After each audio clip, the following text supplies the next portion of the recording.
पहलगाम में बैसारण घाटी पूरी तरह प्लेनर थी, बिल्कुल वैसे ही यह एक प्लेन एरिया था।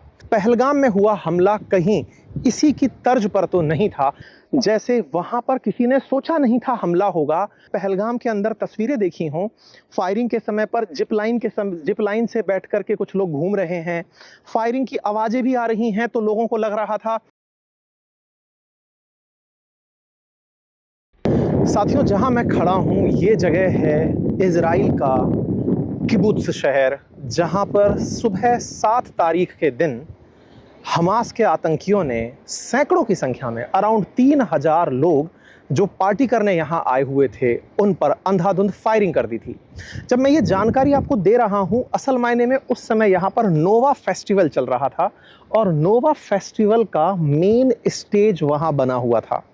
अब जो आप मेरे पीछे देख रहे हैं, असल में अब ये उनकी याद में टंगी हुई कुछ तस्वीरें हैं जो बताती हैं कि यहाँ पर सैकड़ों की संख्या में लोग मारे गए थे।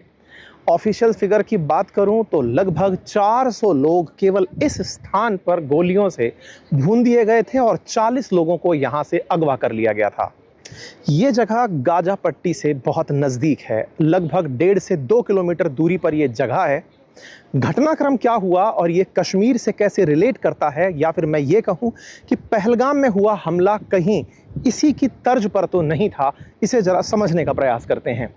आप अगर चीज़ों को ध्यान से देखें, इस चारों तरफ के टेरेन को एक बार समझने का प्रयास करें, तो आप समझेंगे कि यहाँ पर किसी को दिक्कत या टेंशन नहीं थी, बिल्कुल वैसे ही जैसे पहलगाम में बैसारण घाटी पूरी तरह प्लेनर थी, बिल्कुल वैसे ही यह एक प्लेन एरिया था।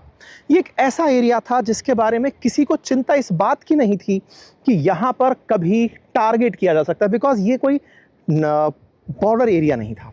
अब कहानी क्या थी मैं आपको बताता हूँ। असल में 6 अक्टूबर 2023 की रात फुल मून नाइट थी। फुल मून नाइट का मतलब है कि चांद पूरे शबाब पर होता है। आप चांद की रोशनी में अपनी लाइट्स कम करके डांस कर रहे होते हैं। बहुत से देशों में ये कल्चर है, जनरली जहाँ पर बीचेस हैं वहाँ पर इस तरह का कल्चर देखा जाता है। लोग अपने मनोरंजन के तरीकों में इसे मानकर चलते हैं। सुबह होने तक फुल मून नाइट पार्टी चलती हैं। सुबह होने से मेरा मतलब है कि जब सूरज की पहली रोशनी निकलेगी तब तक लोग डांस कर रहे होते हैं। इस जगह पर 3000 की संख्या में, आइए मैं आपको एक नंबर इधर की तरफ से दिखाने का प्रयास करता हूँ। आप इस अंदाजे से अंदाज़ा लगा सकते हैं कि यहाँ पर लगभग 3000 लोग थे जो पार्टी कर रहे थे। 3000 लोग party, full moon night party थी। सुबह का समय होने ही वाला था। सोचा जा रहा था कि जैसे ही दिन निकलेगा कुछ बहुत ज़बरदस्त होगा। हुआ क्या? हुआ ये कि यहाँ पर पैराग्लाइडर्स से, आप लोग कभी अगर पहाड़ी इलाकों में घूमने गए हों तो आप समझेंगे कि वहाँ पर ना आजकल पैराग्लाइडिंग कराई जाती है। मतलब एक 3 पहिए का, मैं आपको वीडियो का यहाँ पे रेफरेंस डाल दूंगा, आप उसे देखकर समझ जाएंगे। तो पैराग्लाइडर्स का एक 3 पहिए का टोला उड़ते हुए वहाँ से उतरने लगता है। गाजा पट्टी की साइड से उस तरफ से अगर आप देखें तो वहाँ से एक टोला पूरा पैराग्लाइडर्स का उड़ उड़ के इधर आने लगता है और सामने की तरफ वहाँ पर पूरा प्लेनर एरिया है, वो वहाँ लैंड करने लगते हैं। जब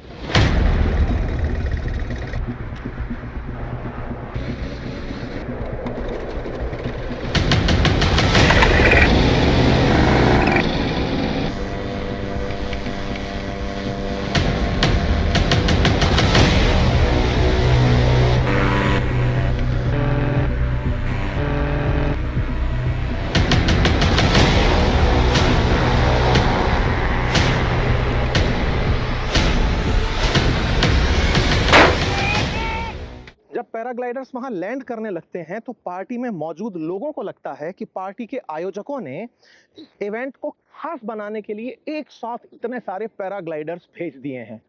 पार्टी में जोश और बढ़ जाता है। लोग इस तरह से सोचने लगते हैं कि यार ये तो कुछ अनोखा हो रहा है। याद करिए, पहलगाम में बैसारण घाटी के अंदर हमारे बहुत से भाई बहन जब वहां पर एंजॉय करने गए थे, जिस जगह कभी हमला नहीं हुआ था, वहां पार्टी कर रहे थे। इसी तरह ये लोग जो आपको दिख रहे हैं, ये यहाँ पर पार्टी कर रहे थे। जैसे वहां पर किसी ने सोचा नहीं था हमला होगा, वहां पर फायरिंग की, अगर आपने पहलगाम के अंदर तस्वीरें देखी हों, फायरिंग के समय पर जिप लाइन से बैठ करके कुछ लोग घूम रहे हैं, फायरिंग की आवाजें भी आ रही हैं, तो लोगों को लग रहा था कि ये तो कोई ऐसे ही है, शायद कुछ आवाजें आ रही होंगी।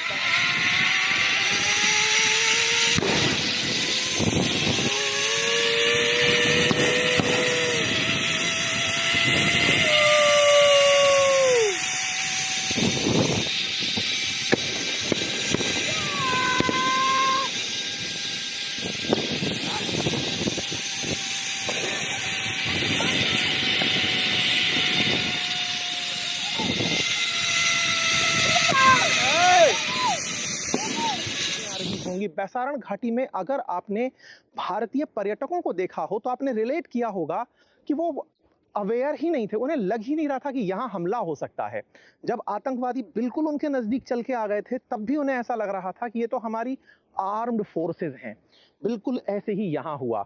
यहाँ पर असल में पहले यहाँ हुआ और फिर हमारे यहाँ हुआ। मैं बार बार आपसे ये कहना चाह रहा हूँ कि पहलगाम में जो आतंकी हमला हुआ, क्या वो इस जगह पर हुए हमले से इंस्पायर्ड था? क्योंकि कहीं ना कहीं मोडस ऑपरेंडी एक जैसी थी। एक जैसी से मेरा तात्पर्य है कि एक कम्युनिटी विशेष के खिलाफ एक साथ भारी भरकम अटैकर्स ने अटैक किया। पैराग्लाइडर्स जैसे ही उतर कर आए और फिर उन्होंने गोली चलाना शुरू जब किया तो धीरे धीरे भीड़ यहां से भागने लगी। ये आप मेरे पीछे मेन स्टेज देख रहे हैं, यहां पर कोई भी बंकर नहीं है। पेड़ों के बीच में ये पार्टी हो रही थी तो यहां छुपने की कोई जगह नहीं थी। जहां तहां लोग भागने तो लगे लेकिन छुप नहीं पा रहे थे। धमाधम गोलियां चले जा रही थी। मतलब बहुत ही दुखद ये था, जैसे पहलगाम में आतंकियों को यह पता था कि आर्म्ड फोर्सेस पहुंचने में देरी करेंगी। संभवतया इस जगह के बारे में भी आतंकियों को यह पता था कि यहाँ आर्म्ड फोर्सेस पहुंचने में देरी करेंगी। आप जानकर आश्चर्य करेंगे, जैसे हम थोड़ी देर पहले किबुत्ज में थे जहां पर आर्म्ड फोर्सेस को पहुंचने में 6 घंटे लगे थे, यहाँ सुबह 6:30 बजे हमला हुआ है, 2:30 बजे जाकर आर्म्ड फोर्सेस पहुंची है। क्यों? क्योंकि पार्टी प्लेस पर किसी ने नहीं सोचा था कि इतना भीषण हमला हो जाएगा। ये कल्पना से परे था। जब हम इजरायली डिफेंस के लोगों से बात कर रहे हैं तो उनका मानना है कि हमारी जो अब तक की सबसे बड़ी फेलियर्स हैं, मतलब जब से इजराइल बना है तब से अगर आर्म्ड फोर्सेस के बड़े फेलियर्स में काउंट किया जाए तो ये हुआ 7 अक्टूबर का हमला था, जिस समय हमें बिल्कुल आइडिया नहीं था। आइडिया से ज्यादा दुखद उन लोगों के लिए ये था कि ये पूरी घटना अंजाम तो हो गई लेकिन फोर्सेस पहुंच नहीं पाई। तो 2 बड़े ऐसे फेलियर्स, पहले इतनी बड़ी हमले की प्लानिंग हो रही है, मोसाद जैसी सिक्योरिटी एजेंसी रखने वाली इजरायली फोर्सेस को यह बात नहीं पता चली, और दूसरा हमला होने के 6 घंटे बाद कुबुत्ज में और लगभग 8.5 घंटे बाद में नोवा फेस्टिवल में जब फोर्सेस को यह जानकारी नहीं लगी तो यह निश्चित ही एक बहुत बड़ा फेलियर सिक्योरिटी का माना गया। और उसके पीछे रीजन भी था, इजरायलियों को यह विश्वास हो गया था कि हम पर अब कौन ही हमला कर सकता है, हम बड़े अच्छे से रहते हैं, सबको हमारी पावर का अंदाजा है। ये बिल्कुल वैसा ही है जैसे हमारे देश में 2019 के अंदर जब से 370 हटा, उसके बाद लोगों में कहीं ना कहीं ये विश्वास हो गया था कि कश्मीर अब टूरिज्म के लिए बहुत अच्छा हो गया है।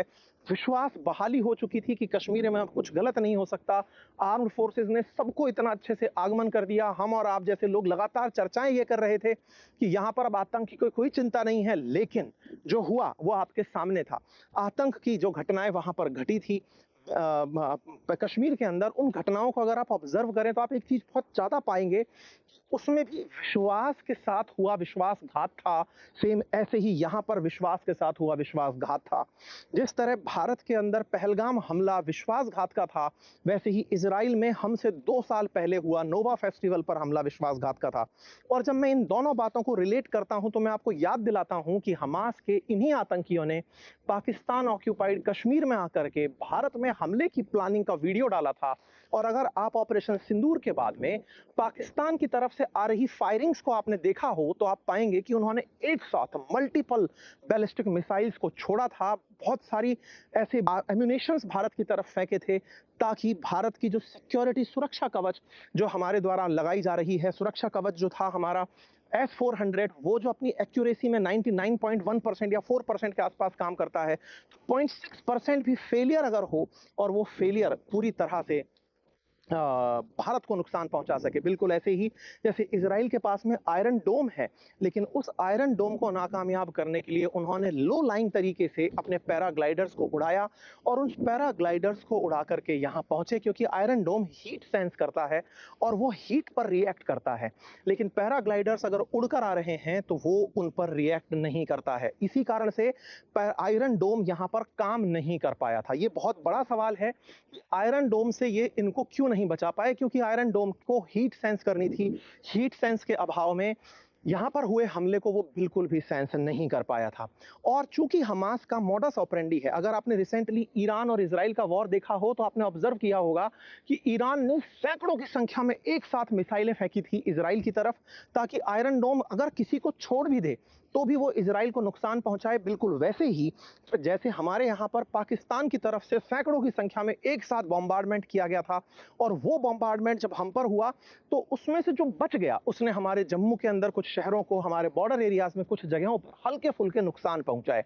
ये जो रिजेम्बलेंस है, पहले पहलगाम में हमला होना, पहले यहाँ हमला होना और फिर पहलगाम में हमला होना, बिल्कुल हमास मॉडस ऑपरेंडी के थ्रू यहाँ पर अटैक होना, एक रिलीजन विशेष को टारगेट करना, बिल्कुल वैसे ही भारत के अंदर पहलगाम में हिंदुओं को टारगेट करना, ये दर्शाता है कि एक प्रॉपर तरीके का प्रोपेगेंडा चल रहा है।